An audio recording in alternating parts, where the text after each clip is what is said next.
Welcome to the Software People Stories. I'm Shiv. I'm Chitra. And I'm Gayatri. We bring you interesting, untold stories of people Associated with the creation Or consumption of software-based solutions. You'll hear stories of what worked, and sometimes what didn't, you will also hear very personal experiences. and insights that would trigger your thoughts And inspire you to do even greater things.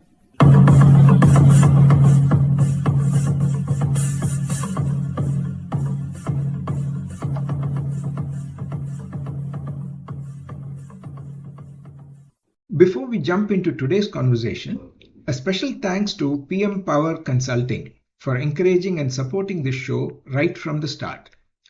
With over 1,000 person-years of collective experience, PM Power has helped many organizations, teams, and individuals chart out their own journeys of excellence and make progress. Thank you, PM Power. Now, let's move to today's episode. I continue my conversation with Hikari Senju, founder and CEO of Omneky, an AI-based platform that generates, analyzes, and optimizes personalized ad creatives at scale. In this part of the conversation, Hikari talks about the need to focus on his customers, that is the advertisers' needs, adapting to new technologies and standards such as the cookieless future, the inspiration to start his current company, Omneky, and building and nurturing a high-performing team. And he has some very interesting advice for aspiring software professionals. Listen on. So this is something that I've been curious about. So whenever I get these pop-ups saying, consent for different cookies and the strictly necessary cookies and all the other optional ones, most of the time I just stick to strictly necessary cookies. Now, from a user behavior perspective, do you have any thoughts on how do you nudge someone to give their consent, for sharing some more information? So that is not really, I'm not sure. Whatever the consumer is interested in sharing data is the data that we work with. So we don't necessarily say that you have to, for us, what we do is we get the data from the ad platform. So I think this is really more dependent on the ad platforms themselves, and in their kind of in the ad networks and their competitive environment that they're operating in. Generally, as an ad network, you're competing with other ad networks based on distribution and targeting. But we are more on the media buyer side. So it is not necessarily in our interest that consumers share more data with the ad networks. We're here to represent the advertiser, make sure that their brand is protected in an omni-channel way, that their ad isn't being shown in some weird place, that their ad isn't being communicated in a weird way, or isn't being optimized in a weird way, that the brand is being consistent across all the different ad platforms, and optimized in a data-driven way. And so we're here really more to represent the advertiser and the brand, and make sure that their brand is being communicated in a brand safe and also data effective, data-driven way. So you're not showing some completely irrelevant ad to an irrelevant person, but to that brand.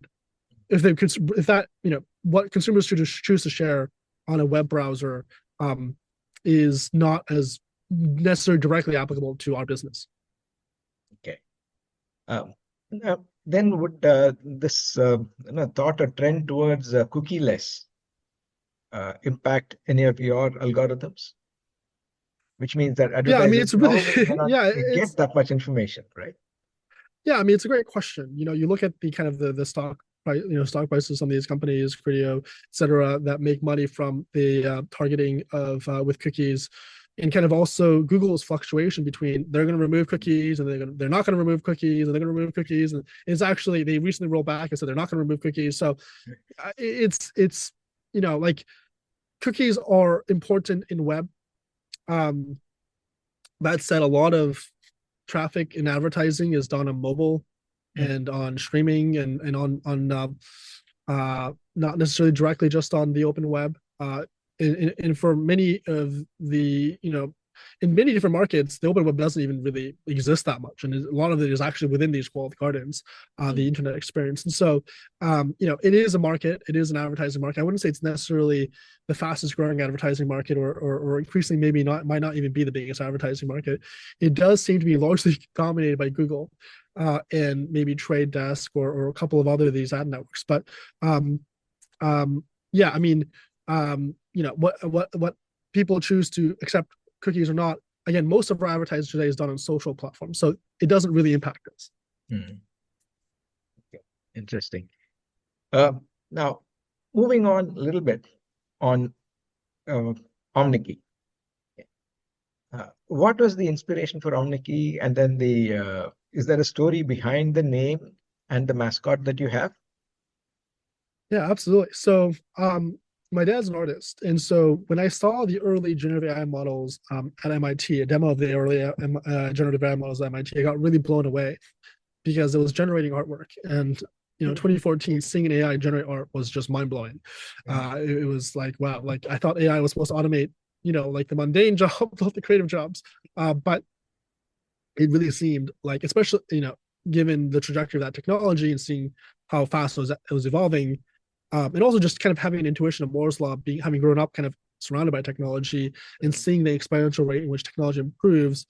In 2014, even though it was generating a pixelated blob, you could or a highly hallucinogenic image with eyes everywhere or whatever, you could kind of quickly decipher that this would get to a point where it potentially would surpass human ability within a decade. And so that's what got me really excited about generative AI, was generative art, and just the passion for being able to play with that technology. And this is why the company was initially, we're very essentially like a bootstrap company. We went through this incubation program, but we were very living hand to mouth, like really surviving. And what kept me going for the first couple of years when we were bootstrapped and had like just surviving for the first 2 years just with almost no resources, was my passion for generative art and just the ability to be able to play around with this technology, because I just found any day the ability for me to play around with it was a privilege and a day worth doing. So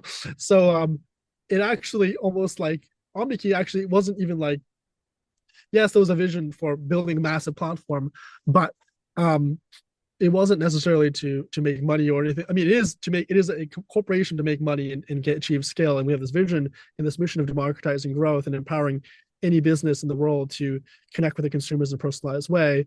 And that's been our mission from day one. But the core motivation has just been my incredible, deep passion and interest for this technology from the bootstrapping days of 2018, and the first couple of years, really just surviving for those first couple of years, just based purely on that passion. And so that's the origin story. In terms of why the company is called Omneky, well, first of all, the domain name was available. SEO there was no competition for SEO. The name was makes you smile when you say the name, Omneky. A lot of top brands have that feature of making you smile. It is a bit similar in its style to the Publicis logo. And so I think from day one, the idea was that there was an opportunity in ad creative. And so the dominant player, even today, in terms of ad creative, is Publicis. It's a big holding company based in France. And so that kind of was one of the inspirations. But instead of a golden lion, we're a golden monkey, and then the monkey, the name Omneky is an anagram of monkey. Also, Omneky is somewhat, and also the other big holding company is called Omnicom, and so there's an element of that as well, Omneky and Omnicom. So from day one, the idea was, I think there's an opportunity in creative with generative AI, and so the name is really those kind of ideas are embedded in the name,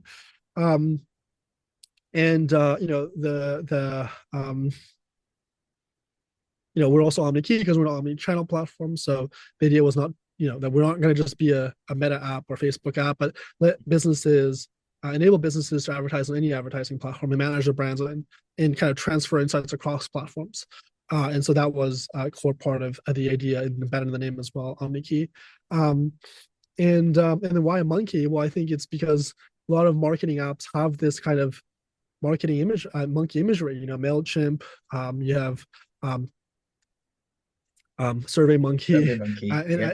and so I think there's this idea of like marketing and whether it's speaking to the inner monkey in all of us or kind of the curiosity that marketers have.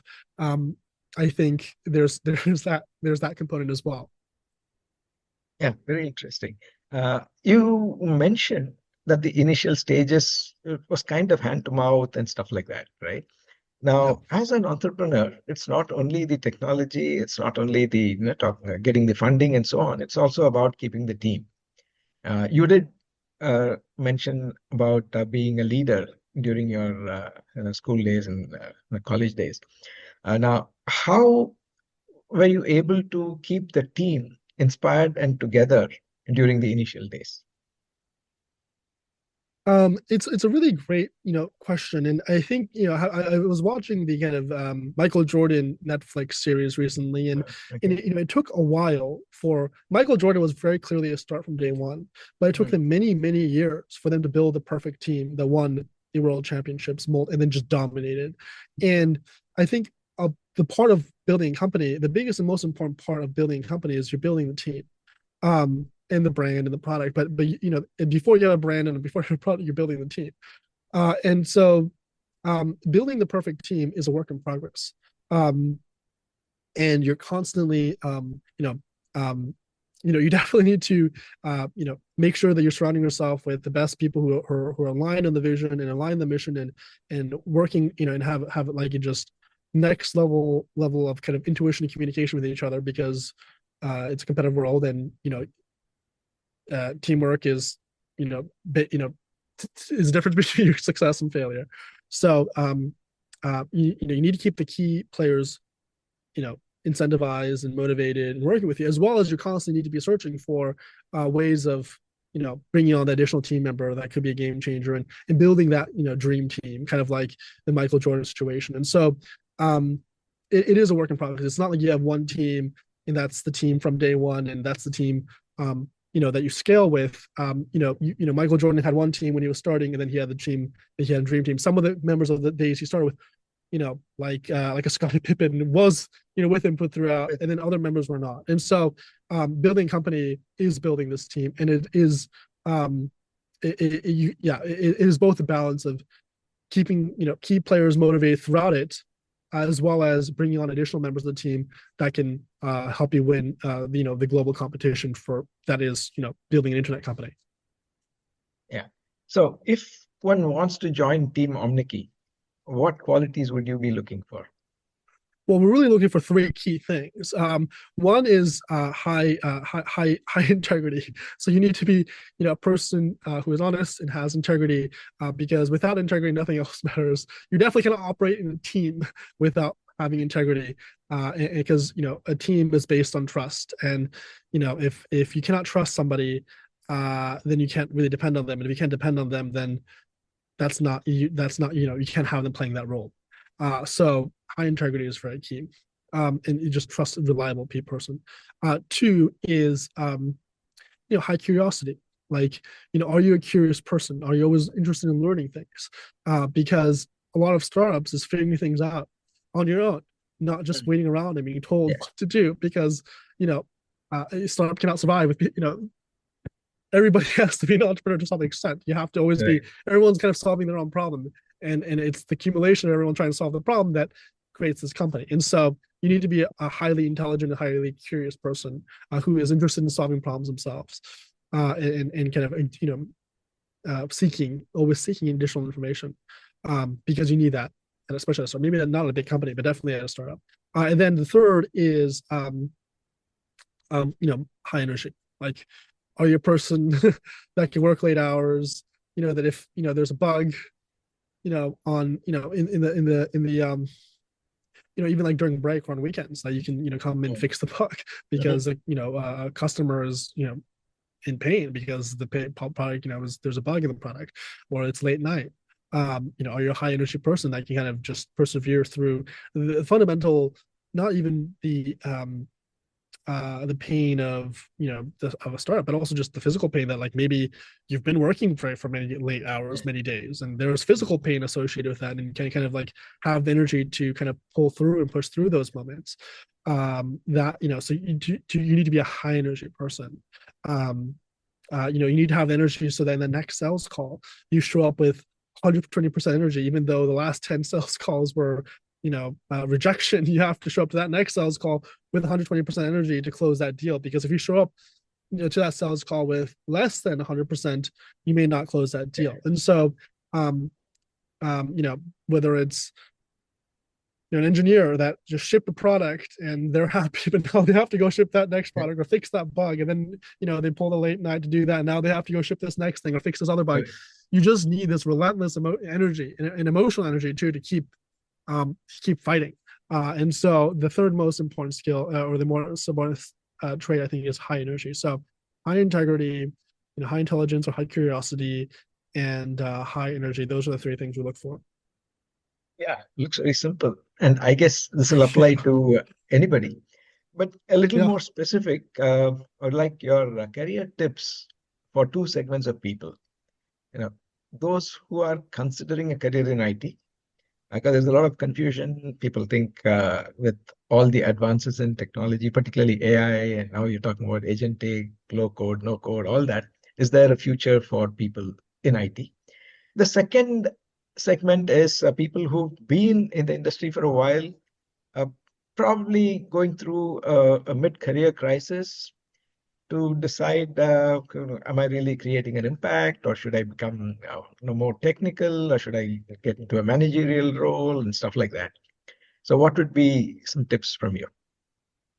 Yeah, absolutely. Well, I mean, that's the last I'm 31. I'm still earlier in my career, so I can only I don't know if my advice will be I will try my best to give this advice, but I'm not sure how necessarily applicable it will be. And this is just my personal perspective, and I think everyone should listen to advice from a lot of people and kind of collate those and combine the situation that fits you. And definitely for the second one, I think I have less of an experience in answering the first ones regarding people earlier in the career. So people earlier in the career who are interested in getting into software, I mean, definitely you should get into software because it is still the highest leverage thing that a person, one of the higher leverage things that a person can do outside of like, I mean, and really it is, I think, one of the highest leverage things that a person can do that from any background. Maybe like being the president of the United States is probably the highest leverage thing, but not everyone gets a chance to do that. But anybody can learn software and become a useful software engineer. And we do live in a digital world, an increasingly more digital world. It's not like the world is becoming less digitized. It's not like less people are getting phones or getting connected to the internet or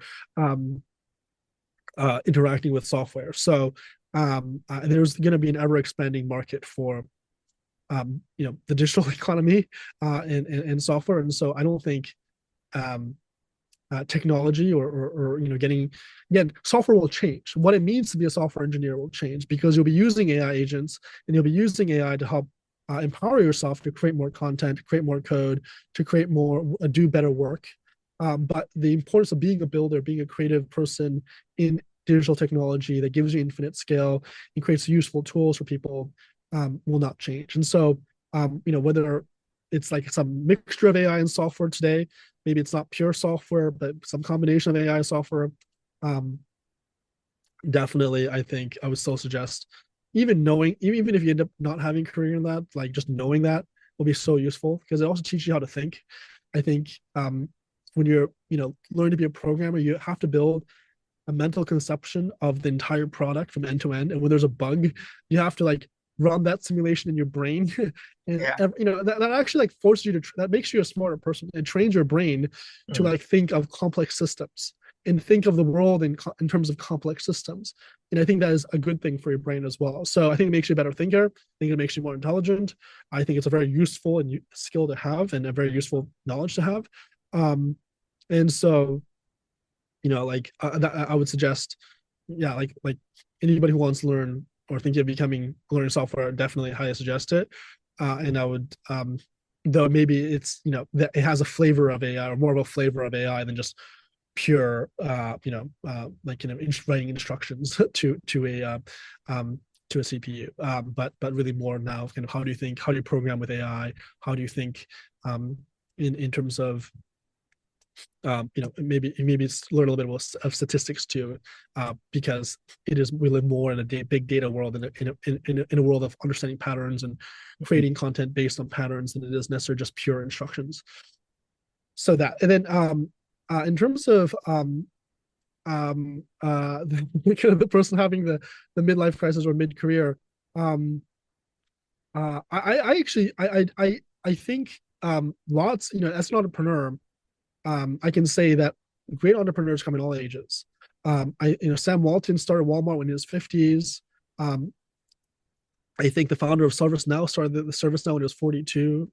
The founder of Workday started the company, I think, in his late 40s or 50s as well. So you can, there's no age. I would say that, like great entrepreneurship comes in any age, because at the end of the day, it's not even about your age. It's about how good the idea is, how good of a product you can build. And there may be certain types of problems that, like a social app or something that somebody in college may be better at building, but there are also types of problems and products that only someone with a lot of experience can build.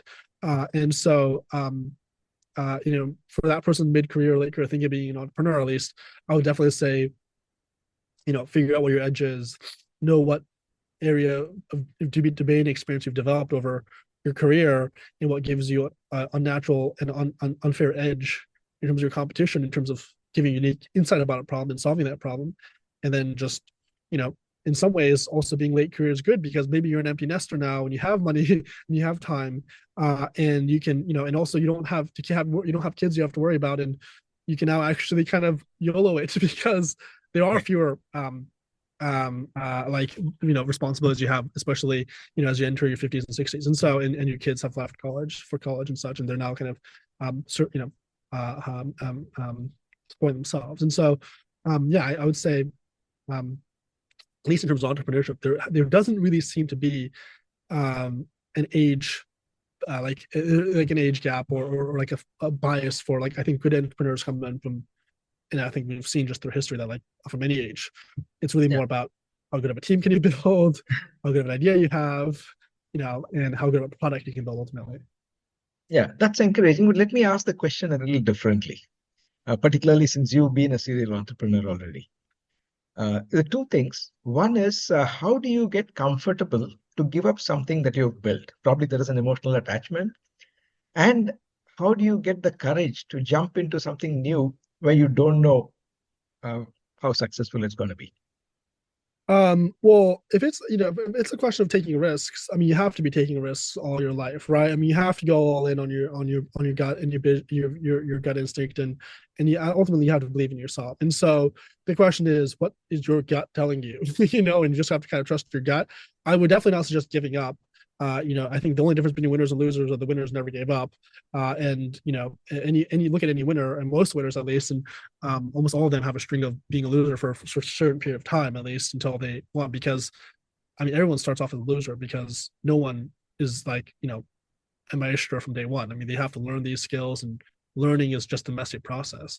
So not necessarily about like when to give up on an idea or give up on a vision or a dream, but more about tactically and strategically thinking about, where do you think the biggest opportunities are, and where are the biggest, ways of achieving your dream, and then if you decided that's your commit, what you believe in, then you have to go all in. You have to commit to it, because the world is a competitive place, and not only that, but you going all in, you will inspire others to join you in that vision, whether it's investors or team members or customers. And so you do need to go all in once you made that commitment. So that would be my answer. Yeah, that's great. You did talk about operating in a very complex world. And for someone who is in technology that keeps changing rapidly and being an entrepreneur where you have to juggle with so many different things, technology, people, business, etc., etc.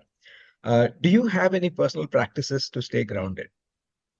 Yeah, I mean, definitely sports, I think, is a big one. I like golfing. I think there's an element of the sports keeps you grounded, especially the sports where the competition is not like doesn't care who you are. So if for example, this is golf, like the course doesn't care who you are, or how successful or how unsuccessful you are. You have a pretty good sense of how you're performing. And if you're out of it or you're not out of it, and if you're sharp or not sharp, or if you're with it, you're not with it. And so I just think like games like that keep you sharp. The benefit of sport is also keeps you physically fit, which is I think also important for endurance and having energy, because you want to be a high energy person. And I think sports, especially physical exertion, gives you more energy. But having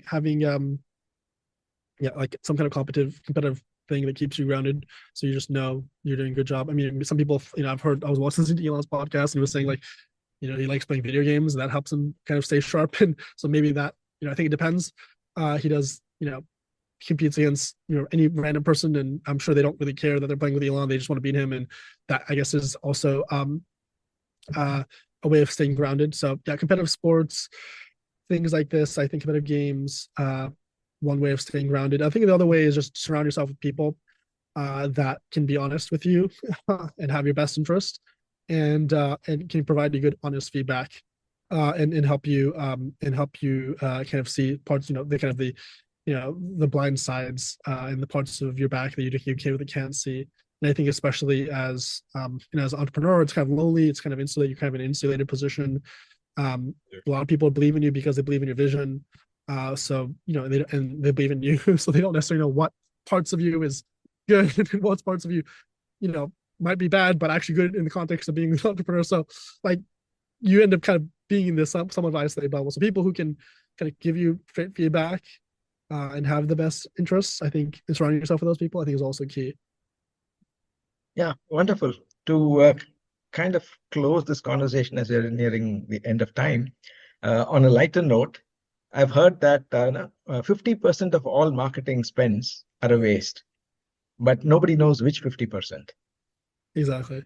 Yeah. So I'm glad that Omneky is working on addressing that 50% and making that better. Wishing you and Omneky all the best. And thanks a lot for coming on the show and then sharing your story and perspectives. Thanks, Hikari. Thank you, Shiv. Thank you.